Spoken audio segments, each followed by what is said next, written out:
What's up mga nasungoy, magtitinda na ulit tayo. Dito na tayo sa Mamatin, sa pesto natin dito sa may Balik.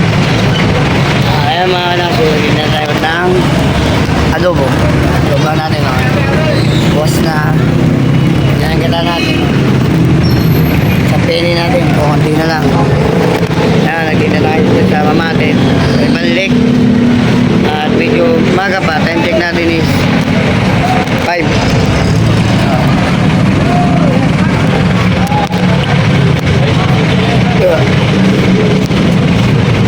5:50 na ng hapon. Pag-alas 6 pero maaga pa lang, malinaw pa rin dito. Malinaw pa, maliwanag pa. Medyo konti panta kasi maaga-aga pa. O yan. Saan natin, dito na tayo dito sa Balik. May stoplight, sa Pinasal, Seymour, tapat ko ay Red Ribbon. Yun lang. Maraming salamat. Kaso, supportan niyo lang po. Maraming salamat po. God bless.